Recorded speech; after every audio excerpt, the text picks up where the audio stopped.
before I start this presentation, I have to take some time to thank and congratulate the 2017 SWAW Boys Championship. So for all time, say clap yourselves up. Super happy that you guys finally brought that home. And Blake, this is your senior year, so I'm very happy for you as well. So as I was looking at what I needed to do to talk to you guys today, I was like, all right, let me make this fun. Let me make this fun. So one of the things that I wanted to do was have a pop quiz. And so there's only one question for this pop quiz, all right? Now it's about Black History Month. And you can use your phones to look it up, all right? If you get service in here. I couldn't get service. But I'm asking this question because I don't think anyone knows it. And you know what? Let's make this interesting. The first person to get me this answer, I will give you $20, all right? $20. So what's gonna happen is I'm gonna read the question that comes on the screen. As soon as you have that answer, stand up and I'll call on you, and if you have that right answer, you get $20, all right? So here we go. In 1926, Black History Month was only known as Negro History. An African American was responsible for creating this. What is his name? Right here in the back. Carter G. Woodson. Carter G. Woodson. Come on up. Yes, Carter G. Woodson is the reason why we are all meeting here every year. All right? And so, as I was thinking about what topic to talk about for Black History Month, I figured that one of the questions that you all may have is, well, why does Black History Month exist? And so I used to have an answer, or I have an answer for that, and the way I'm going to explain it is through a movie.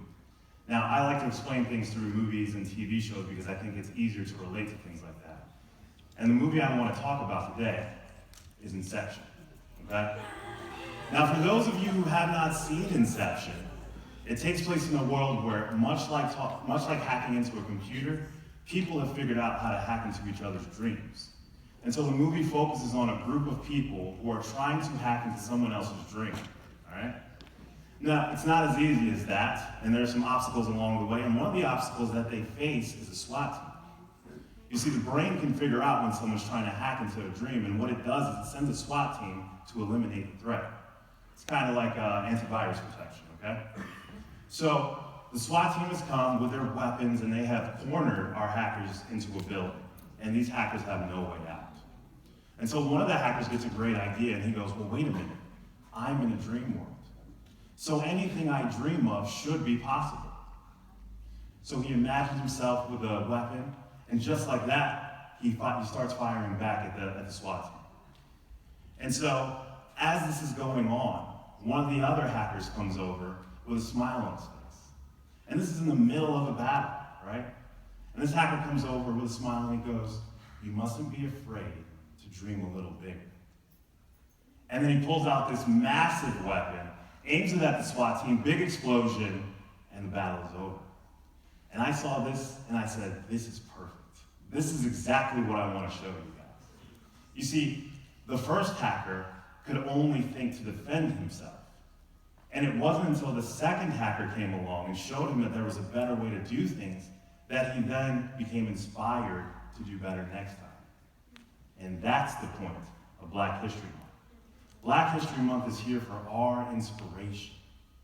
And when I say our inspiration, that's not code for Black people. It means everybody, Black, white, Latino, whatever, right? But it's especially here for Black people.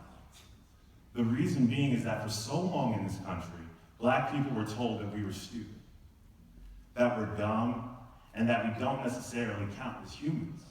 In fact, it was Thomas Jefferson who said the blacks, whether originally a distinct race or made distinct by the time and circumstances, are inferior to the whites and in the endowments of both the body and mind.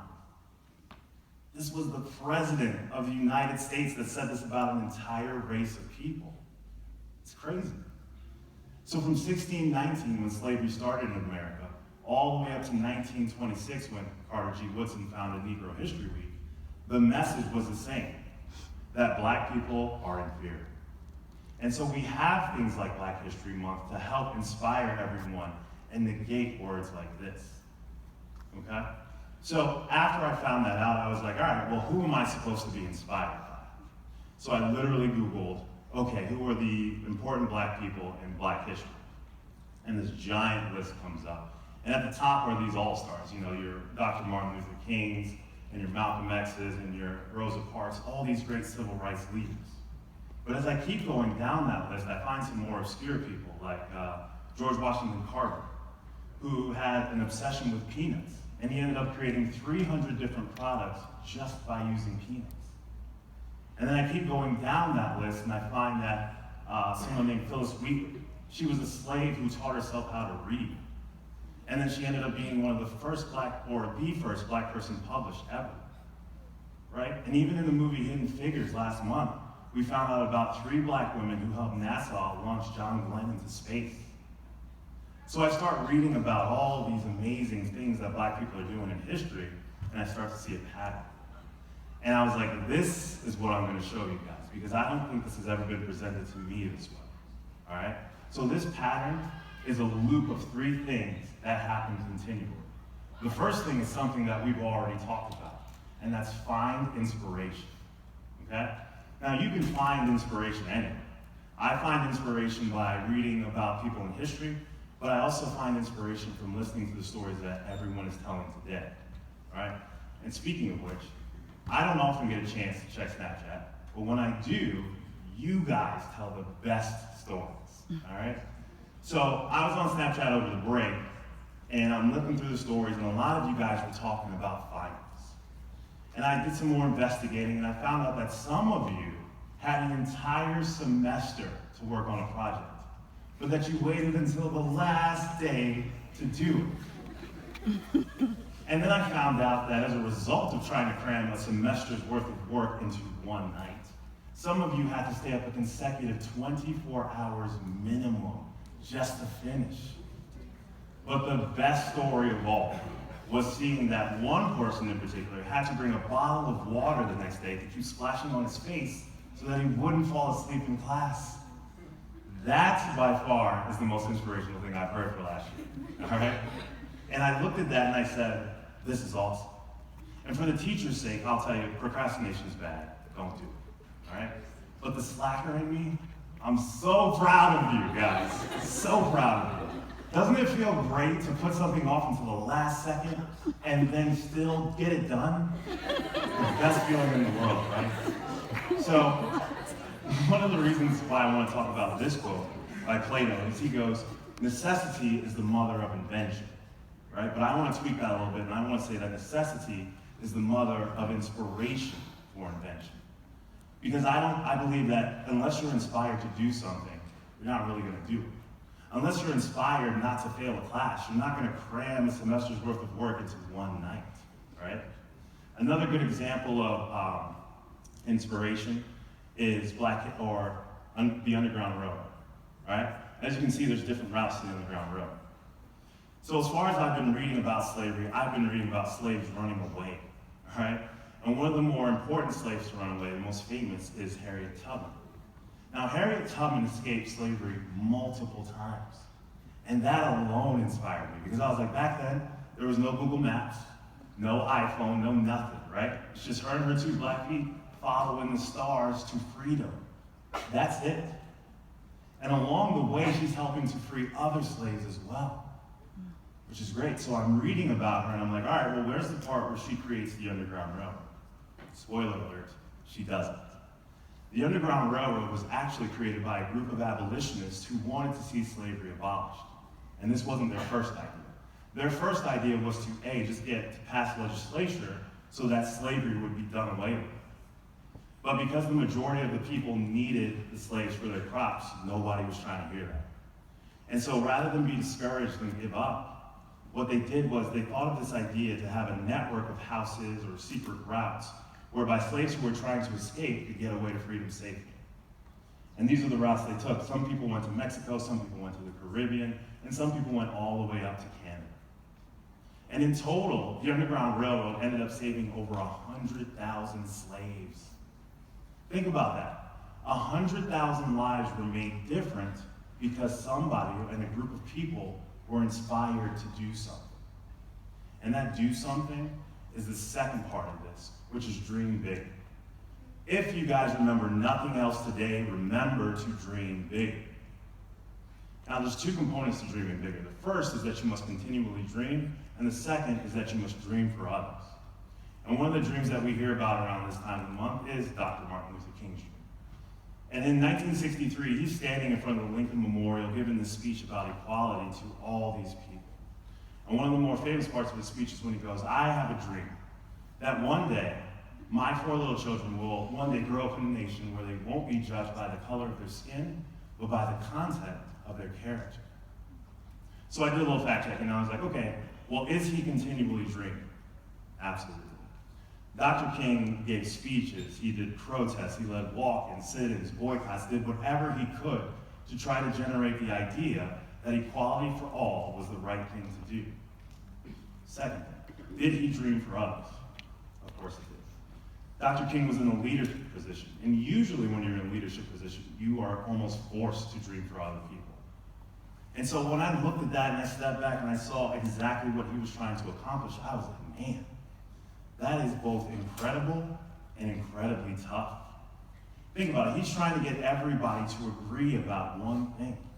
Sometimes me and my wife can't even agree what to watch on Netflix, and there's only 2 of us. This guy's trying to get everybody in America to agree that equality for all is the right thing to do. Now, unfortunately, he was killed before he got to see the end of history, which makes the third part of the loop so important, and that's stay focused, okay? So, in 1960, blacks and whites were not integrated, meaning they weren't mixing together, okay? And the NAACP, well, hold on. Does everybody know what the NAACP stands for? Can anyone stand up and tell me quickly? Do I get $20? Nobody knows? Right here? My man. My man. There you go. Yes. Yes, I'm going to give you. Come on, Gary. Oh, is he a teacher? So the National Association for the Advancement of Colored People. Contrary to popular belief, this group's role is not to only help black people. Their goal is to help get equality for all no matter where you come from, all right? So in 1960, the NAACP sees that blacks and whites are not integrating, and they broker a deal between the whites and the black schools to say, if these black students can pass the test that the white students are taking, they should be allowed to go to the white schools. And so the NAACP made this happen, and 6 black students ended up passing the test, okay? 2 of those students, their family members said, we don't want to send our kids to the white school, for whatever reason, right? 3 of them, they all lived in the same district, so they all got to go to the same school together. So 2 plus 3 equals 5, which leaves 1, Ruby Bridges. Now at the time, Ruby Bridges is 6 years old, meaning she's one of the 1st or 2nd graders that are walking up and down that hall. And when she learned that she was going to be going to the school, she started to get ready for her first day. But unfortunately, so did some other people. And these were the people that didn't want to see integration happen. And so these people, when they found out that Ruby was going to come to their school, they started to protest. And they were like, on her first day, we're going to make sure that she understands that she's not welcome. And so hearing about this, the city was like, well, we got to send some safety for her. So they sent along 4 U.S. Marshals to accompany Ruby Bridges on her first day of school.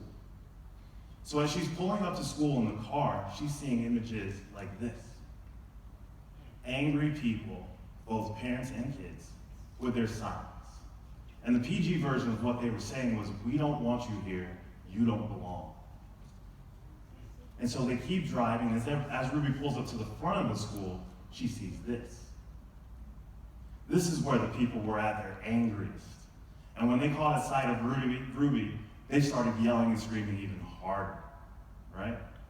So Ruby Bridges steps out the car, surrounded by the 4 U.S. Marshals, and begins walking.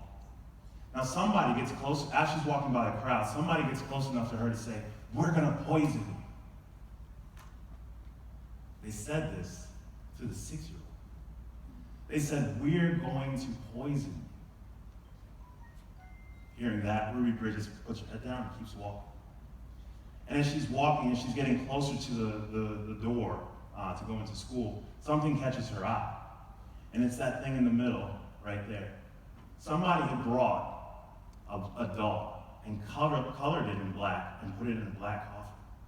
And as Ruby Bridges got closer, they would shake that doll in her face as if to insinuate, "If you come to school here, little girl, we're going to put you in this coffin."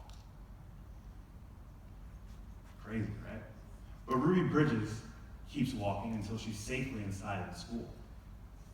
The best part about the story is when they interview the lead U.S. Marshal, and I'm paraphrasing, but he goes, "That was courageous. She didn't cry, she didn't whimper, she simply marched into school like a little soldier, and I'm proud of her." And considering the circumstances, we should all be proud of Ruby Bridges. Because I understand that some of you, if there was one parent outside, you guys would be like, "I'm not coming to school here, that person doesn't like me," right? And you would gladly stay at home for the rest of the year. But Ruby Bridges didn't have that option because she was focused on completing her bigger dream. Now, I gotta tell you guys, this wasn't just a one-day affair. I don't know how these people got the time off work or if they just weren't working at all, but they came back every day. That means that every day, Ruby Bridges had to walk by someone who was yelling, "We're gonna poison you." And every day, Ruby Bridges had to walk by somebody who had a black doll in a coffin, kept shaking it in her face. But because she had a laser focus on what she was doing, she was able to block out all that negativity. And so eventually that crowd started thinning out. Until one day she got to come to school and there was no one there. And that completes the loop. You find inspiration. And once you have that inspiration, you start to dream bigger. And when you dream bigger, you stay focused on that bigger dream long enough to complete it. Or in the case of Dr. King, you stay focused on that bigger dream long enough to inspire the next person. This is dope, all right? Just in case any of you guys are sleeping on this, commit this to memory. Because the bad part about this is, if one of these components doesn't happen, it's not like this thing just shuts down. It's much worse. It starts going counterclockwise. Meaning that if you don't stay focused on your bigger dream, you're gonna stop having it. And once you stop having bigger dreams, that means you're not inspired anymore. And when we cease to be inspired, that means we have nothing and we start to lose progress as a people. And again, when I say as a people, I'm not talking about black people. I'm talking about everybody. We start to lose progress as humans. Until eventually we live in a world where quotes like this become acceptable. "Oh yeah, black people are inferior. The president said that." Or, "Oh yeah, all Mexicans are rapists. The president said that." Now, I'm not putting these up here because I hate Thomas Jefferson or I hate Donald Trump. They're people, right? They're people just like you and me. And because they're people, they say stupid things all the time. I say dumb things. The problem is that, or the benefit is that, when I say something stupid, it's not broadcast to national media. So when people in positions of leadership say stupid things like this, as they're bound to, it's up to us to help negate that. That's why we have things like Black History Month. That's why we have things like National Mexican Heritage Month, to help negate these words. Because, unfortunately, bad words like this can help inspire the wrong thing, because words are powerful. Which is why I love this quote by Dr. Maya Angelou. Now, she was among other things, she was a famous black poet, and what she said was, "I am the dream and the hope of a slave." And when I read this, I smiled because I was like, she understands the loop. She understands that long ago there were slaves who were inspired to get freedom. And they focused on that bigger dream long enough to inspire the next generation.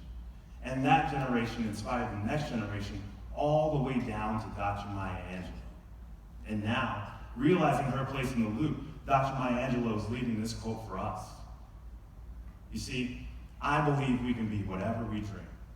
I think it's much easier when all races are encouraging each other to do amazing things, right? I think it's stupid when we try to separate and say, "Oh, well, black people are doing this," and "Oh, well, white people are doing this." Who cares, right?